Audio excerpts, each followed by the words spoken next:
خطابات کس نے دیے؟ بہادر شاہ ظفر نے دیے۔ کس کو؟ ان کو، ذوق کو۔ ذوق نے کئی اصناف میں اظہار خیال کیا ہے۔ اصناف صنف کی جمع ہے اصناف، اور کئی صنف کہتے ہیں جیسے غزل، قصیدہ، مرثیہ، سب صنف کہلاتی ہے۔ صنف کی جمع کیا ہے؟ اصناف۔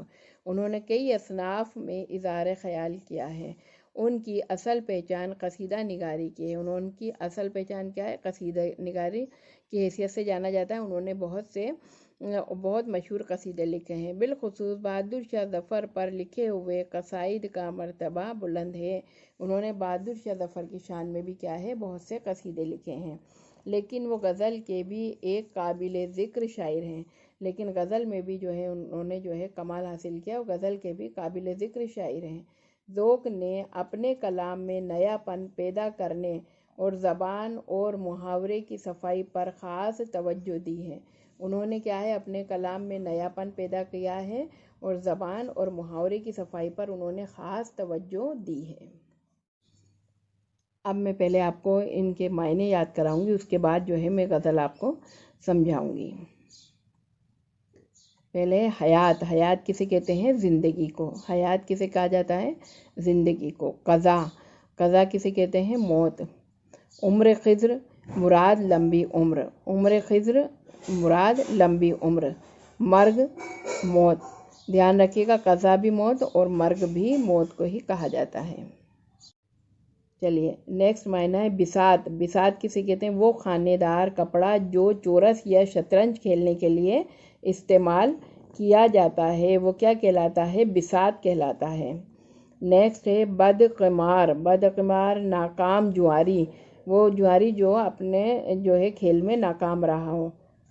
نازاں ہونا۔ نازاں ہونا ناز کرنا، فخر کرنا۔ نازاں ہونا ناز کرنا، فخر کرنا۔ خرد۔ خرد کسے کہتے ہیں؟ عقل کو۔ خرد کسے کہتے ہیں؟ عقل کو۔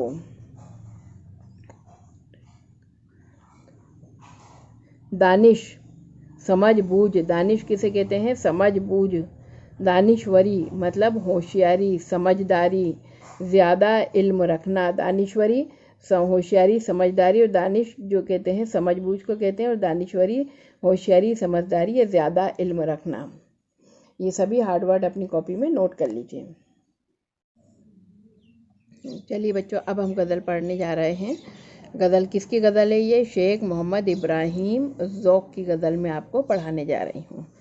لائی حیات آئے قضا لے چلی چلے۔ یہ جب میں نے میر کی غزل پڑھائی تھی، جب بھی میں نے آپ کو سمجھایا تھا، یہ ایک جو ہم نے لائن پڑھی کیا کہلاتا ہے؟ ایک مصرع کہلاتا ہے۔ تو ابھی میں نے ایک مصرع پڑھا ہے، لائی حیات آئے قضا لے چلی چلے، اپنی خوشی نہ آئے نہ اپنی خوشی چلے۔ اور یہ دوسرا جو لائن پڑھی ہے یہ کیا کہلائے گا؟ دوسرا مصرع۔ دو مصروں سے مل کر کیا بنتا ہے؟ ایک شعر بنتا ہے۔ ایک شعر کیسے بنے گا؟ دو مصروں سے مل کر بنے گا۔ اپنی خوشی نہ آئے نہ اپنی خوشی چلے۔ اس شعر کا مطلب میں آپ کو ہاتھوں ہاتھ سمجھاتی ہوئی چلوں گی۔ لائی حیات آئے مطلب حیات مطلب زندگی کے، زندگی ہمیں اس دنیا میں لے کر آئی تو کیا ہو گئے؟ ہم اس دنیا میں آ گئے۔ قضا لے چلی چلے، اور قضا جب آئی مطلب موت آئی تو وہ ہمیں یہاں سے واپس لے کے گئی، تو ہم یہاں سے دنیا چھوڑ کے واپس چلے گئے۔ اپنی خوشی نہ آئے، نہ تو ہم اپنی خوشی سے اس دنیا میں آئے نہ اپنی خوشی چلے، اور نہ ہی اپنی خوشی سے یہ دنیا چھوڑ کے جا رہے ہیں۔ ہم کس کے حکم سے یہاں آئے؟ اللہ تعالیٰ کے حکم سے یہاں آئے کہ اللہ نے ہمیں اس دنیا میں بھیجا، ہم یہاں رہے، ہم نے اپنی زندگی گزاری، اور جب اللہ کا حکم ہوا تو ہم یہ دنیا چھوڑ کر کیا ہو گیا؟ واپس یہاں سے چلے گئے۔ تو کیا کہہ رہے ہیں؟ لائی حیات آئے مطلب زندگی ہمیں لے کر آئی تو ہم اس دنیا میں آ گئے، اور جب موت آئی قضا لے چلی چلے، جب موت آئی تو یہ دنیا چھوڑ کر ہم چلے گئے۔ اپنی خوشی نہ آئے، نہ تو ہم اپنی خوشی سے اس دنیا میں آئے اور نہ ہم اپنی خوشی سے دنیا چھوڑ کر جا رہے ہیں۔ نیکسٹ شعر ہے، ہو عمر خضر بھی تو کہیں گے با وقت مرگ۔ مرگ کا معنی میں نے آپ کو لکھا چکی ہوں، کسے کہتے ہیں؟ موت کو۔ ہم کیا رہے یہاں، ابھی آئے ابھی چلے۔ کیا کہہ رہے ہیں اس شعر میں شاعر صاحب؟ ہو عمر خضر بھی تو کہیں گے با وقت مرگ، کہ ہمیں جو ہے بہت لمبی عمر بھی اگر مل جائے گی تو بھی جب ہمیں موت آئے گی تو اس وقت ہم کیا کہیں گے؟ مرگ مطلب موت، کہ جب بھی ہمیں موت آئے گی تو ہم اس وقت کیا کہیں گے؟ ہم کیا رہے یہاں ابھی آئے ابھی چلے گئے، ہم یہاں کیا رہے، بہت کم وقت ہم نے دنیا میں گزارا، ایسا لگ رہا ہے کہ ابھی تو ہم دنیا میں آئے تھے اور ابھی ہی دنیا چھوڑ کر جا رہے ہیں۔ اس شعر میں شاعر صاحب نے کیا استعمال کیا ہے؟ صنعت تلمی کا استعمال کیا ہے۔ جب ہم نے میر کی غزل پڑھی تو اس میں نے ایک صنعت آپ کو سمجھائی تھی، صنعت تشبیہ، جس میں ایک چیز کو دوسری چیز کے برابر سمجھنا، اور اس میں جو ہے یہاں کون سی صنعت استعمال کریے؟ تلمی، جس میں کوئی تاریخی واقعہ یا قصہ جو ہے شاعر جو ہے بیان کرتا ہے جس شعر میں، وہ کیا کہلاتا ہے؟ صنعت تلمی کہلاتی ہے اس صنعت میں۔ اور اس میں کیا تلمی بیان کریے کہ خضر علیہ السلام کے بارے میں بتایا گیا ہے کہ خضر علیہ السلام جیسی لمبی عمر، کہ کہا جاتا ہے خضر علیہ السلام کی بہت لمبی عمر ہے، اور جو ہے ان کے جتنی لمبی عمر بھی اگر ہمیں مل جائے، کیا کہنا چاہ رہے ہیں شاعر صاحب؟ کہ خضر علیہ السلام جیسی لمبی عمر بھی اگر ہمیں مل جائے تو بھی ہم موت کے وقت کیا کہیں گے کہ ہمیں تو کیا زندگی ملی، ایسا لگ رہا ہے کہ ہم ابھی تھوڑی دیر پہلے تو دنیا میں آئے تھے اور ابھی یہ دنیا چھوڑ کر جا رہے ہیں۔ تو یہ دھیان رکھیے گا کہ اگر یہ شعر آپ کے ایگزام میں آتا ہے اور آپ سے پوچھا جاتا ہے کہ اس میں کون سی صنعت استعمال ہوئی ہے، تو کون سی صنعت استعمال ہوئی ہے؟ صنعت تلمی اس میں استعمال ہوئی ہے۔ ہم سے بھی اس بساط پہ کم ہوں گے بدقمار، بدقمار کے معنی میں آپ کو لکھا چکی ہوں، وہ جواری جو کہ جواں ہار چکا ہے یا اپنی بازی ہار چکا ہے، جو چال ہم چلے سو نہایت بری چلے، مطلب ہم نے جو بھی چال اس دنیا میں چلی ہے کیسی چلی ہے؟ بری چال چلی ہے۔ اس شعر میں کیا کہہ رہے ہیں شاعر صاحب؟ ہم سے بھی اس بساط پہ کم ہوں گے بدقمار، بساط وہی شطرنج کی بساط یا چوکڑی دار کپڑا جس پہ شطرنج یا چوسر کھیلی جاتی ہے، تو کہہ رہے ہیں کہ ہم سے بھی اس بساط پہ کم ہوں گے بدقمار، بدقمار ہارے ہوئے جواری۔ تو وہ کیا کہہ رہے ہیں کہ بساط کسے کہتے ہیں؟ زندگی۔ تو وہ کہہ رہے ہیں کہ ہم زندگی میں کیا حیثیت رکھتے ہیں؟ ایک ہارے ہوئے جواری کی حیثیت ہماری ہو گئی ہے اس دنیا میں جب ہم آئے، اور یہ بساط جب بساط کے اوپر مطلب یہ زندگی میں کیا ہو گئی ہے؟ ہماری ایک ہارے ہوئے جواری کی حیثیت ہو گئی ہے، جو چال ہم چلے سو نہایت بری چلے۔ جیسے ایک ہارا ہوا جواری ہوتا ہے جب وہ جواں کھیلتا ہے اور کوئی بھی چال جب وہ چلتا ہے تو بری چال چلتا جاتا ہے اور اس سے وہ ہار جاتا ہے جوئے میں، تو اسی طرح ہم بھی یہ زندگی کا جواں، کہ ہماری زندگی کیا ہے؟ ایک جوئے کی طرح ہے، اور اس زندگی کا جواں ہم ہار گئے، اور جو بھی ہم نے یہاں پہ کام کیا یا جو چیزیں بھی ہم نے یہاں کری، ہم اب کامیابی حاصل کرنے کے لیے تو ہمیں کسی چیز میں کامیابی حاصل نہیں ہوئی اور ہم ہر چیز میں ہارتے چلے گئے۔ تو کہہ رہے ہیں کہ یہاں جو بھی چال ہم نے چلی کیسی چلی؟ بہت ہی نہایت ہی بری چال چلی۔ بہتر تو ہے یہی کہ نہ دنیا سے دل لگے، پر کیا کریں جو کام نہ بے دل لگی چلے۔ وہ کیا کہہ رہے ہیں کہ بہتر تو یہ ہے، یا بہتر تو ہے یہی کہ نہ دنیا سے دل لگے، کہ وہ کہہ رہے ہیں کہ سب سے اچھی بات تو یہ ہے کہ ہمیں دنیا میں دل نہیں لگانا چاہیے۔ کیوں؟ کیونکہ دنیا تو فانی ہے، ختم ہونے والی ہے، اور ہم بھی ختم ہونے والے ہیں، ایک دن ہمیں بھی دنیا چھوڑ کر جانا ہے۔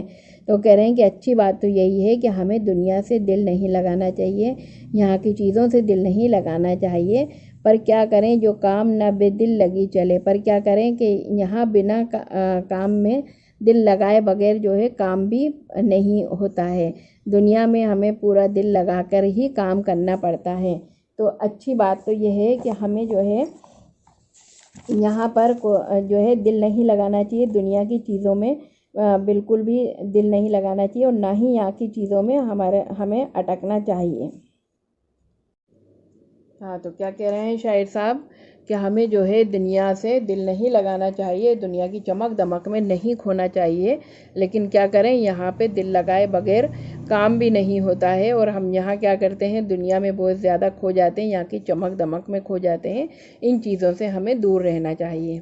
آخر شعر ہے، نازا نہ ہو خرد پہ جو ہونا ہے ہو وہی۔ کیا کہہ رہے ہیں اس میں شاعر صاحب؟ نازا مطلب گھمنڈ مت کر، ناز مت کر، کس پر؟ اپنی عقل پہ، خرد پر اپنی عقل پہ، جو ہونا ہے ہو وہی۔ تو یہ مت سوچ کہ تو بہت خوشحال ہے، تیرے سارے کام تیری مرضی سے ہو رہے ہیں، یا تجھے دنیا میں سب کچھ حاصل ہو گیا ہے، اس چیز پہ تو گھمنڈ مت کر، تو نازا مت ہو اپنی عقل پہ، کیونکہ جو ہونا ہوتا ہے وہی ہوتا ہے۔ دانش تیری نہ کچھ میری دانشوری چلے، کہہ رہے ہیں نہ تو تیری عقل اور سمجھ کام آتی ہے اس میں، اور نہ ہی میری اور عقل یا سمجھداری کام آتی ہے۔ کیوں؟ کیونکہ یہ تو سب کے کرنے والی ذات کیا ہے؟ اللہ تعالیٰ کی ہے۔ سب کے کاموں کو بنانے والا کیا؟ اللہ تعالیٰ ہے۔ اس لیے تو اس چیز پہ گھمنڈ مت کر کہ تو بہت خوشی ہے، تیرے سارے کام اس دنیا میں پورے ہو رہے ہیں۔ کیوں؟ کیونکہ یہ سب تیری قسمت کا کمال ہے، سب اللہ تعالیٰ کا کمال ہے کہ اللہ تعالیٰ تیرے سارے کام پورے کر رہا ہے۔ اس میں نہ تو تیری عقل کا کوئی کام ہے اور نہ ہی میری ہوشیاری یا سمجھداری کا کوئی کام ہے۔ امید کرتی ہوں کہ غزل کی تشریح آپ کو اچھی طرح سمجھ میں آ گئی ہوگی۔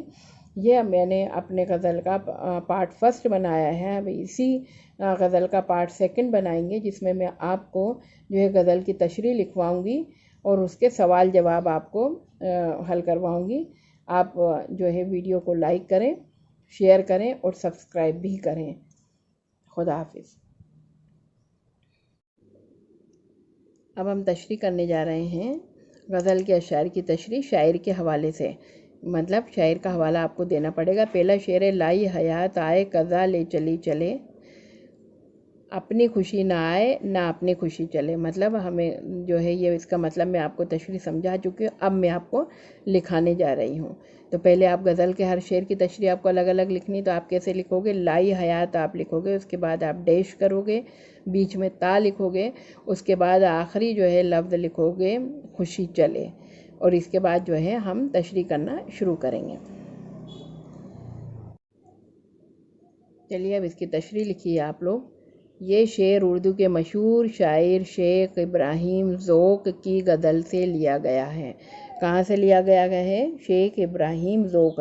ان کا پورا نام کیا تھا؟ شیخ ابراہیم ذوق۔ یہ آپ کو یاد رکھنا ہے۔ کہاں پیدا ہوئے؟ میں واپس ریوائز کروا رہی ہوں۔ کہاں پیدا ہوئے؟ دہلی میں پیدا ہوئے۔ کب پیدا ہوئے؟ 1788 میں پیدا ہوئے۔ اور کہاں انتقال ہوا ذوق کا؟ دہلی میں ہی ہوا۔ اور کب ہوا؟ 1854 میں انتقال ہوا۔ چلیے آگے پڑھتے ہیں۔ اس میں شاعر نے دنیا کی حقیقت کو خوبصورت انداز میں بیان کیا ہے۔ کیا کرا ہے؟ دنیا کی حقیقت کو بڑے خوبصورت انداز میں بیان کیا ہے۔ تشریح لکھیے۔ ذوق اس شعر میں فرماتے ہیں کہ زندگی ہمیں اس دنیا میں لائی اور ہم آ گئے، اور موت ہمیں اس دنیا سے واپس لے جا رہی ہے، اس لیے ہم واپس جا رہے ہیں۔ سچ تو یہ ہے کہ ہم نہ اپنی مرضی سے اس دنیا میں آئے تھے اور نہ ہی اپنی مرضی سے جا رہے ہیں۔ حقیقت تو یہ ہے کہ انسان اس دنیا میں کلی طور پر کیا ہے؟ مجبور ہے، اور مختار کل صرف خدا ہے، اس کے حکم سے ہی ہم آتے اور جاتے ہیں۔ یہ تشریح اپنی کاپی میں نوٹ کر لیجئے تاکہ آپ کو یاد ہو جائے، اور بالکل پڑھائی کرتے رہیے اور ویڈیو کو لائک اور شیئر کرنا مت بھولیے۔ چلیے نیکسٹ شعر پڑھتے ہیں۔ ہو عمر خضر بھی تو کہیں گے با وقت مرگ، ہم کیا رہے یہاں ابھی آئے ابھی چلے۔ اس شعر کی تشریح نوٹ کریے۔ اس شعر میں شاعر ذوق فرماتے ہیں کہ اگر خدا ہمیں خضر علیہ السلام جیسی لمبی عمر بھی عطا کر دیتا تو بھی موت کے وقت ہم یہی کہتے کہ ہمیں مہلت نہیں ملی، ہم تو ابھی اس دنیا میں آئے تھے اور ابھی چل دیے۔ اس شعر میں شاعر نے دنیاوی محبت کا ذکر کیا ہے۔ اس شعر میں شاعر نے صنعت تلمی، جو میں نے آپ کو بتایا تھا، تلمی کا بھی استعمال کیا ہے۔ کس چیز کا؟ تلمی کا بھی استعمال کیا ہے۔ دو شعر کی تشریح آپ کی پوری ہو گئی ہے۔ امید کرتی ہوں آپ کو سمجھ میں آ گئی ہوگی۔ اب آپ ان کو کاپی میں نوٹ کرتے جائیے۔ اس شعر میں شاعر صاحب بتاتے ہیں پھر کہ کر دیتا تو بھی موت کے وقت ہم یہی کہتے کہ ہمیں مہلت نہیں ملی، ہم تو ابھی اس دنیا میں آئے تھے اور ابھی چل دیے۔ اس میں شاعر نے دنیاوی محبت کا ذکر کیا ہے۔ اس شعر میں شاعر نے صنعت تلمی کا استعمال کیا۔ جب میں نے تشریح سمجھائی تھی اس کے پارٹ فرسٹ جو ویڈیو کا بنایا تھا، اس میں نے صنعت تلمی کسے کہتے ہیں وہ پورا سمجھایا تھا، اور اس میں تشریح میں بھی میں آپ کو لکھوا رہی ہوں کہ اس میں شاعر نے صنعت تلمی کا استعمال کیا ہے۔ اس کا اپنی کاپی۔ نیکسٹ شعر ہے، ہم سے بھی اس بساط پہ کم ہوں گے بدقمار، جو چال ہم چلے وہ نہایت بری چلے۔ تشریح لکھی، شعر میں ذوق اپنی بدقسمتی کا رونا روتے ہوئے کہتے ہیں کہ اس دنیا میں ہماری حیثیت ایک ہارے ہوئے جواری کی طرح ہے۔ کیسی حیثیت ہے؟ ایک ہارے ہوئے جواری کی طرح ہے۔ ہماری قسمت اتنی خراب ہے کہ ہم جو بھی چال چلے ہیں وہ الٹی ہی ہماری ہوتی ہے، مطلب کوئی بھی چال ہماری سیدھی نہیں ہوتی ہے۔ نیکسٹ شعر لکھیے، اس کی تشریح کروا رہی ہوں۔ بہتر تو ہے یہی کہ نہ دنیا سے دل لگے۔ کیا کہہ رہے ہیں کہ بہتر تو یہی ہے کہ دنیا سے کوئی دل نہیں لگے، پر کیا کریں جو کام نہ بے دل لگی چلے۔ کیا کریں کہ کوئی بھی کام بے دلی نہیں چلتا ہے، مطلب کوئی جو کام نہ بے دل لگی چلے۔ اب میں اس کی تشریح لکھواؤں گی۔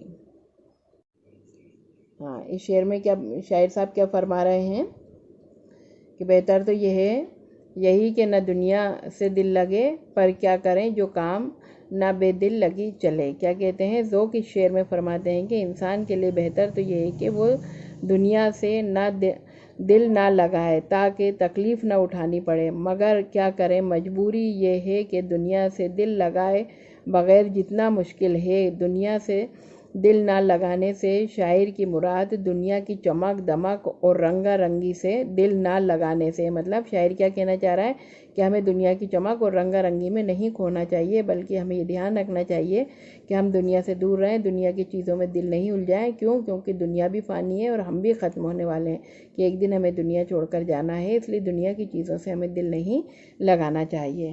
آپ میرا جو میں نے تشریح سمجھائی ہے اس غزل کے ویڈیو کی پارٹ فرسٹ کو دیکھنا نہ بھولیں، اس میں نے ایک شعر کی تشریح آپ کو سمجھائی ہے تاکہ آپ جب شعر پڑھو گے تو اس سے آپ کو تشریح سمجھ میں آ جائے گی، تو آپ کے لیے لکھنا زیادہ آسان ہوگا۔ چلیے نیکسٹ شعر پڑھتے ہیں۔ نازا نہ ہو خرد پہ جو ہونا ہے ہو وہی، دانش تیری نہ کچھ میری دانشوری چلے۔ دانش مطلب سمجھ بوجھ اور دانشوری ہوشیاری سمجھداری۔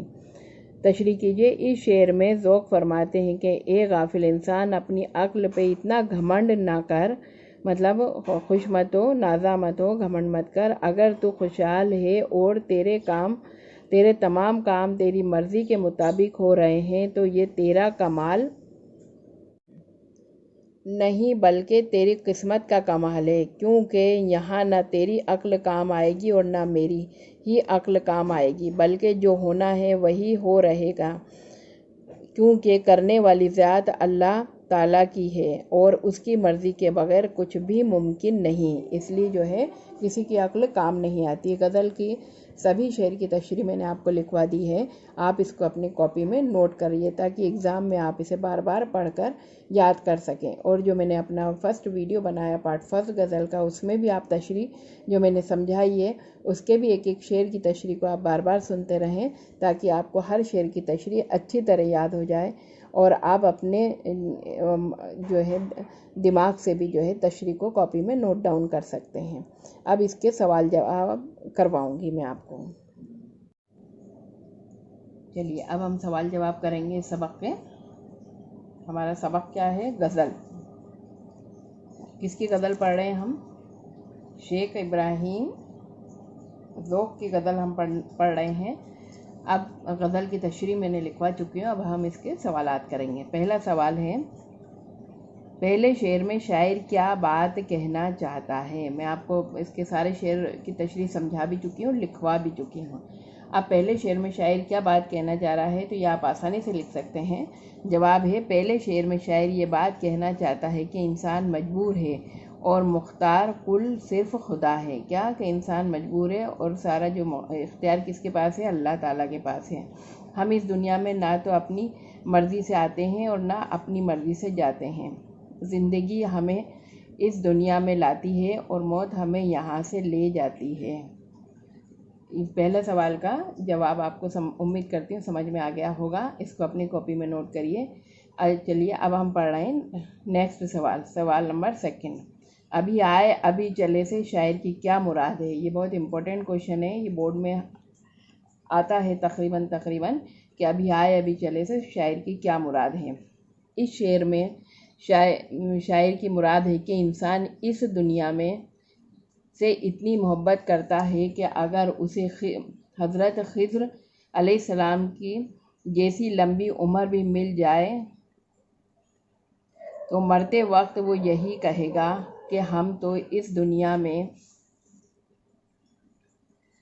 آئے ہیں اور ابھی جا رہے ہیں. کیا کہ اگر اسے خضر علیہ السلام جیسی بھی لمبی عمر بھی مل جائے تو کیا کہے گا انسان کہ بھئی ابھی تو ایسا لگ رہا ہے کہ ہم تو ابھی اس دنیا میں آئے تھے اور ابھی یہ دنیا چھوڑ کر جا رہے ہیں.